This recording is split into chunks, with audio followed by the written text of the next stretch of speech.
Buenas tardes, bienvenidos a mi canal ODN, el canal de la matemática y la programación. El día de hoy traigo un tema muy común, muy necesario, de acuerdo con el teorema de Turing-Church, incluso es tan importante como la computabilidad en sí misma, porque todo lo recursivo es computable y todo lo computable es recursivo. Entonces, bueno, sin más, vamos para allá. Primero, para entender la recursión es muy importante comprender lo que es una función. En el fondo, una función es una serie de operaciones que se le asigna a una variable de entrada para obtener un resultado y que me da pares. Por ejemplo, esta función de acá me puede dar pares de la forma 1,1 o 2,4 o 4,16. Porque básicamente para cada elemento de estos lo elevo al cuadrado. Entonces para cada una de las x lo elevo al cuadrado y ya. Esta otra función, por el contrario, dice que es x más 3. Entonces, por ejemplo, tengo el 1 con el 4 o el 16 con el 19, etcétera. Básicamente es a cada uno de estos simplemente le sumo 3, porque es lo que me dice esta función. O esta otra que si tengo h de x igual a 2, pues va a ser 1 con 2, o 5 con 2, o 7 con 2, etcétera. En general, esto es una función. Ahora, ¿qué pasa cuando tenemos una función por partes? Veamos, este es el ejemplo más clásico, que es el de valor absoluto. Es otra función, lo que hace es básicamente decir, claro, si el número que me está llegando resulta que es positivo, entonces le voy a emparejar un número positivo. Pero si lo que me llega es negativo, entonces doy su opuesto, doy el número multiplicado por menos 1. Entonces de esta manera estoy diciendo una condición. Si la entrada cumple esta condición, ocurre lo que está aquí atrás, y si no, entonces en otro caso ocurrirá esto otro de acá. ¿Qué pasa cuando tengo entonces otra función por partes? No importa el número de partes, puede tener la cantidad de partes que quiera. Este me dice, si tengo esta condición de aquí, entonces lo multiplico por menos 1. Por ejemplo, menos 8, entonces lo que voy a tener es 8. Tengo este par. Si el número resulta que fuera un medio, entonces eso da menos 1. Porque 3 medios. Porque estaría en esta otra condición, estaría entre 1 y 2. Y si fuera un 10, que no cae en ninguno de los dos casos, entonces el 10 va con el triple. En general, eso sigue siendo una función por partes. Simplemente tengo que hacer esto que está aquí si ocurre esta condición, esto que está acá si ocurre esta otra condición, o multiplicarlo por 3 si no cumple ninguna de las condiciones anteriores.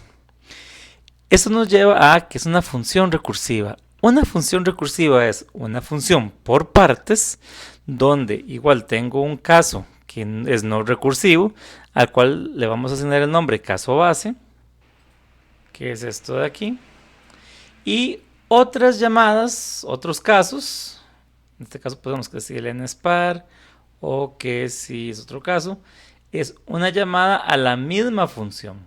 Vamos a ver cómo se entiende esto. Si tengo, por ejemplo, f de 5. F de 5 dice que es, como es impar, sería f de 3 por 5 más 1, es decir, f de 16. Ahora, f de 16, como es par, viene a ser f de 8. Como vuelve a ser par, viene a ser f de 4. Como vuelve a ser par, viene a ser f de 2. Y como vuelve a ser par, viene a ser f de 1. Y 1 es el caso base, entonces esto va a dar 1. Si tengo f de 4 o f de 6, por ejemplo, f de 6 viene a ser esto así. F de 6 va a ser f de 3. F de 3 va a ser f de 10. Esto se va a convertir en f de 5. Y sucesivamente f de 5, etcétera, que es este caso que está aquí. Esto en particular, incluso esta función es muy conocida, se le considera una de las conjeturas más interesantes, se llama conjetura de Collatz, porque no se ha encontrado ningún número que no converja a 1. O sea, Bajo esta definición, f de lo que ustedes quieran siempre va a dar 1. Pero es un ejercicio bonito porque me ayuda a comprender entonces cómo son las llamadas recursivas, cuando es par, cuando es impar, cuando es par, cuando es impar, y hasta que llega a un caso base. Bueno, ahora nos vamos a centrar en una función recursiva clásica de clásicas, que, bueno, de hecho es tan importante que no podemos pasar de lado o ignorar a su autor, Leonardo de Pisa, que nació en el año 1170, 1175, de acuerdo con diferentes autores, y murió hacia el año 1240 o 1250, bueno, en lo que era la República de Pisa italiano. Incluso durante su juventud él estudió con los árabes. Recordemos que en esa época el mundo científico estaba dirigido básicamente por los árabes, quienes inventaron la anestesia, inventaron todos los tratados matemáticos que conocemos, incluso la palabra algoritmo viene del árabe. Casi todas las palabras en español que empiezan con al son árabes, como almohada, álgebra, también inventaron el álgebra.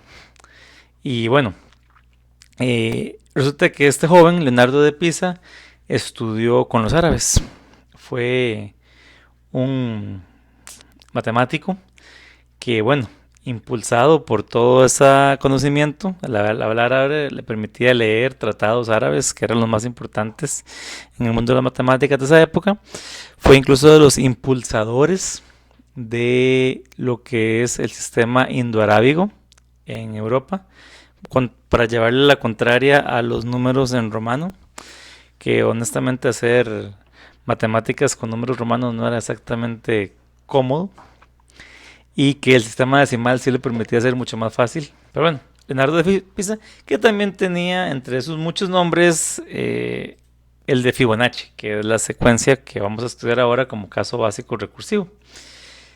Fibonacci se plantea básicamente esto: tengo un conejo y tengo otro conejo, pues resulta que tengo dos conejos. Si tengo dos conejos y se aparean entre ellos, pues el conejo que había antes con los dos que hay ahora, entonces ahora va a tener tres conejos.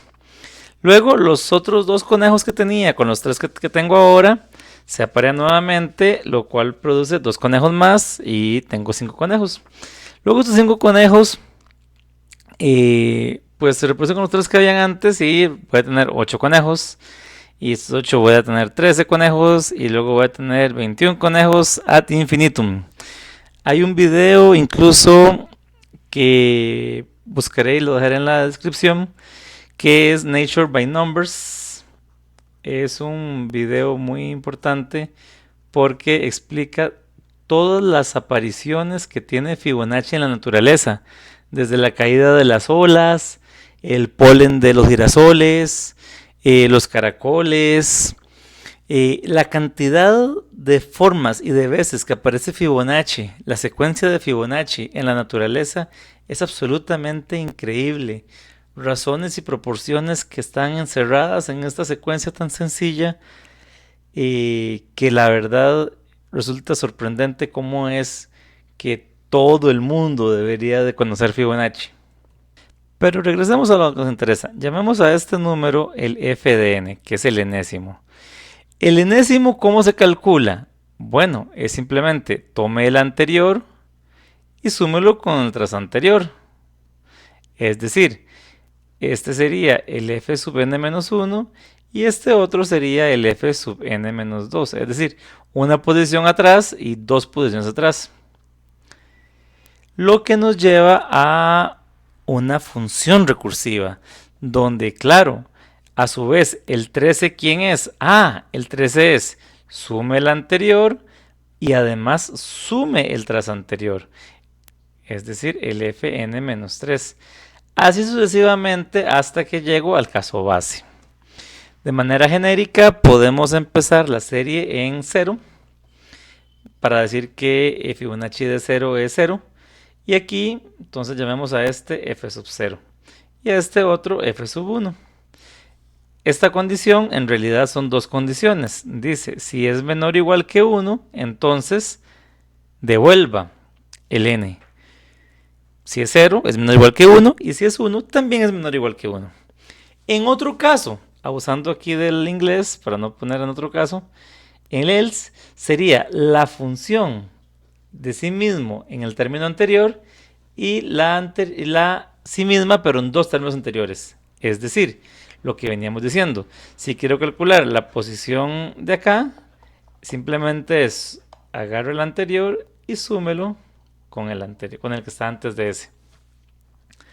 Y así para todos los casos. Así, si yo quiero saber la centésima posición de Fibonacci, pues esta función de aquí me va a dar en una complejidad alta, un tiempo alto, pero me va a dar cuál es el número que está en la centésima posición de Fibonacci.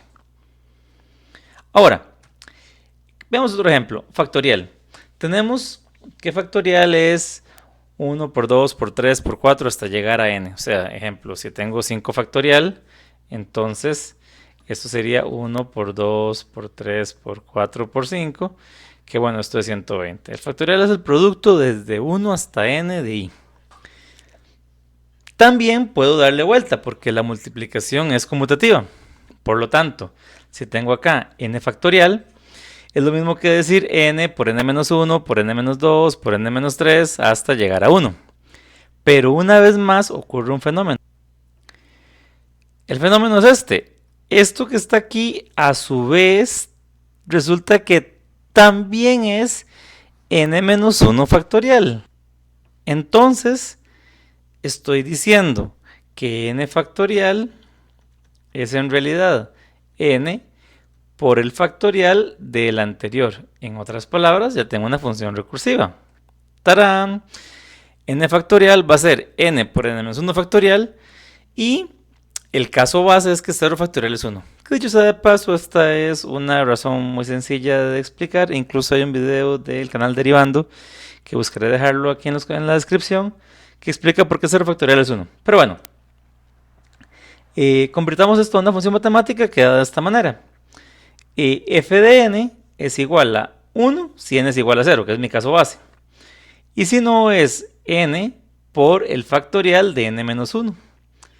Sencillo y muy limpio.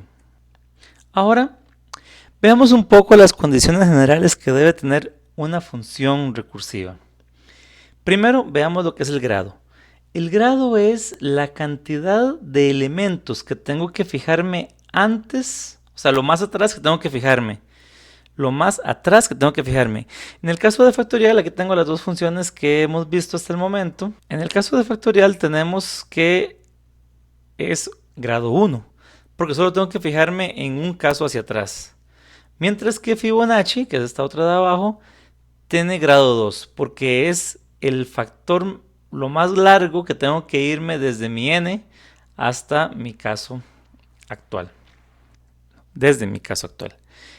En fin, esa es la primera condición. La segunda condición también está en función del grado y es la cantidad de condiciones de parada. Aquí modifiqué un poco el Fibonacci para que se viera claramente que si es 0, si n es igual a 0 y es 1 si n es igual a 1, que es lo mismo que decir que era n si era menor o igual que n. Pero aquí podemos ver que dado que este tiene grado 1, pues necesita al menos una condición de parada. Si es de grado 2 como esta, necesitará al menos dos condiciones de parada. La razón de esto es fundamental, porque sin esas condiciones de parada no puede no puede detenerse, va a seguir y seguir la función recursiva si la intentan ejecutar. El detalle aquí importante es que una función recursiva, además de llamar a sí misma, tiene que ser llamada en términos más simples, donde más simple quiere decir más cercana al caso base. Si por ejemplo yo quiero sacar al Fibonacci de 100, eso me va a llevar al Fibonacci de 99 y al Fibonacci de 98. Pero notemos que tanto 98 como 99 están más cercanos que 100 de ser los casos base. Esa es una condición muy importante de todo lo que es la recursión, las condiciones de parada. Veamos ahora algunos ejercicios. En sucesiones, por ejemplo, no hay nada más naturalmente recursivo que la sucesión, Porque si yo quiero, bueno, recomiendo también ver el video de sucesiones y multiplicaciones que dejo en la descripción, también de este mismo canal, donde si yo quiero la suma desde k hasta n de una función de i, pues es muy sencillo, es lo mismo que sumar desde k más 1 hasta n y sumando la función en términos de k al principio. Es decir, si tengo que sumar desde un punto en la recta hasta otro punto en la recta, es lo mismo que yo sume esto por aparte, que sería esto de aquí, y después sume todo esto en la misma suma, que es la sucesión de acá. O, caso contrario, si quiero sumar desde aquí hasta aquí, entonces lo mismo que sume desde aquí hasta acá, todo esto de acá en la suma, que sería esto de aquí, y esto de acá, que sería el último elemento, pues que lo sume por aparte.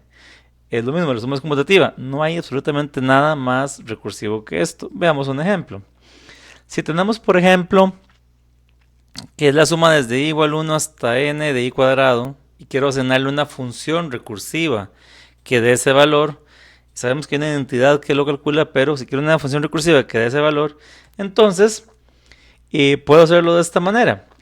Dado que yo quiero ir desde i igual 1, pues entonces 1 al cuadrado, que es 1 cuando ya estoy en el último caso, y notemos que este n, ¿verdad?, es el mismo que entra acá. Y si no es, elévelo al cuadrado y súmele la función de n menos 1. Es decir, si quiero la suma desde 1 hasta 10 de i al cuadrado, entonces agarre 10 al cuadrado y a eso súmele la misma suma desde i igual 1, pero hasta 9, porque vean que ahora el n va a ser 1 menos de i cuadrado. Bien, veamos este otro ejemplo, un poco más divertido. Yo quiero la suma desde un k arbitrario hasta un n arbitrario de esta operación de aquí. ¿Qué va a hacer? Va a ser una función en términos de k y en términos de n. ¿Por qué de k y de n? Porque es desde donde inicio y hasta donde termino. Quedaría de esta manera. Es 0 cuando ya resulta que si el de aquí era menor que el de acá, es decir, si lo que yo voy a sumar desde aquí nunca va a llegar a ser n, entonces es 0, 0, se acabó. Y si no es, aplíquele la función, otra vez, con la función desde, aquí me faltó un k, desde k hasta n-1. O sea, le voy restando siempre 1 al n, pero el k lo mantengo constante en la función. Es decir, la función debería quedar así, desde k y con n-1, para el caso del else.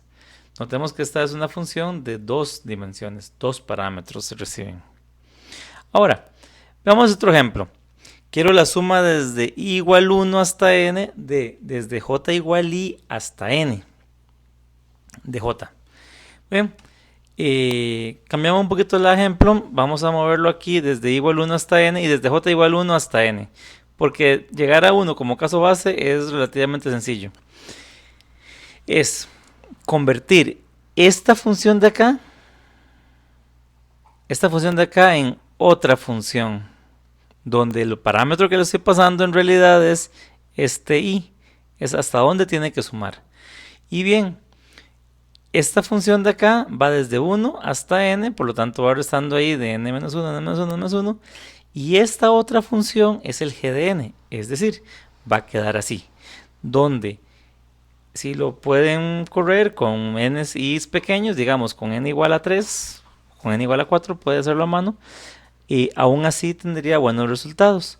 Y esto me generaría entonces esta misma expresión, donde tengo esta vez ahora sí dos funciones. ¿Se puede generalizar esto? Pues sí, pero ocuparía mandar la función como parte de los parámetros de esta otra relación, o sea, la función que está aquí adentro.